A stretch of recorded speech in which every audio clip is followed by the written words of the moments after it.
So, Bill, you've been advising young entrepreneurs how to become successful, but I understand that you will try to make the same attempt for companies, how to be more entrepreneurial. Yeah.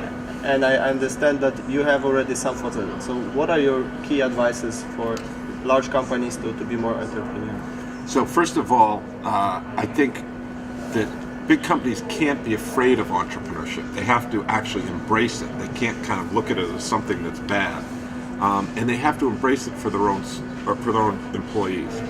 And maybe you'll lose an employee or two, but that's going to be far outweighed by the fact that you'll have employees that are more motivated, more creative. If you do a good job in providing an environment, people will want to stay. But companies need to be more innovative. So what advice do I give them? Teach them entrepreneurial mindset, skill set. It's okay to be different. It's okay to fail if you're learning something, if it was an intelligent. But also, how do you get products to market that customers really want and are willing to pay for? Focus on the customer first, not what you want. Not pushing out what you want. Build what the customer wants and build it back from there. This is the key. This is the key insight that you have to have as an entrepreneur. And often, when I was at IBM for 11 years, I started to get to the point where I think, I know what they want, because you don't need it as much. When you're an entrepreneur, you need to listen to the customer. Sometimes when you're in a big company, you start to get comfortable and you say, I'll tell the customer what they want. And that's easier to do in a big company, but it's not good for business. Some companies look at startups, or especially banks look at that fintech, and some might say, well, we should be like them. Is it the right road to do, to try to copy startups or fintechs by large companies? It may or may not be. I mean, there's certain things that a bank's going to be good at, and there's certain things that a startup's going to be good at. I think you constantly have to ask that question. What are they doing? Should we be doing the same thing? Should we be partnering with them? Should we buy them? You have to look at these things. The day you start closing your mind is the day your business starts going into a death spiral.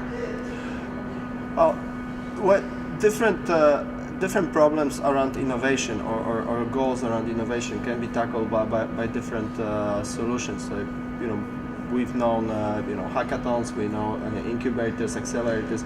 I mean, how you advise companies of where to start in order not to go to deep water at first? Yeah. So a lot of times big company executives come and say, we need to do an accelerator. You've done an accelerator. CVC. Or corporate venture capital, and we need to do scout. And we have to step back, and I have to say, we know how to do accelerators. We know how to do, I can tell you about these things. But first, let's stop and think, what problem are we trying to solve? Well, we would need to be more innovative. No. That's a means to an end. Why can't you be more innovative? Let's get to the root cause. And this is a systems analysis that people sometimes don't step back and do. And it's the ready, fire, aim. They don't aim before they fire. And you have to think, what's just an entrepreneur? What's the problem we're trying to solve here? And just having a hackathon, and you can check a box and say, I did a hackathon. I did an accelerator. That's great, but what problem were you trying to solve? And did that solve that problem? Final question. I mean, for banks, 3 most disruptive technologies or big things that are coming, but it's still behind the corner. Yeah. So the first thing is big data analytics. How do you analyze all this data that's coming out? You have to understand that if you're in the financial industry. You have to be able to spot trends. Your business is not a hard product. It's more a knowledge. It's more kind of, so you need to understand big data. I think it's this whole thing with Bitcoin is very, very interesting. Bitcoin, I don't think, is going to succeed, but it's opened up a whole lot of more terrain. What is blockchain responsible for? How do we conduct these transactions? The third thing is which I think in Poland you're very familiar with, but in the rest of the world, certainly the United States, we're behind the curve, is this mobile banking. What can we do with our phone? It's this power that's in our pocket that we carry around at all times, and it's always connected. How does that affect banking? This same power that I have right here in my pocket, we used to pay millions of dollars for, and it used to sit in a room all by itself and connected to nothing. Today it's in our pocket and we carry it around all the time. How do you take advantage of that? And I think the real challenge is that banks need to be a bit paranoid, much more paranoid than they are today. Because if you aren't, Apple and Google could very well eat your lunch.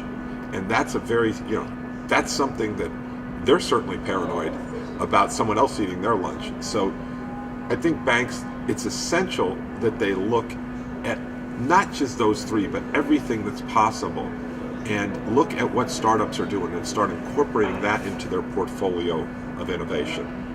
And then they'll be able to not only survive, but thrive in a new world. Thank you very much. It was great having you here in Poland. My pleasure. It's great to be in Poland.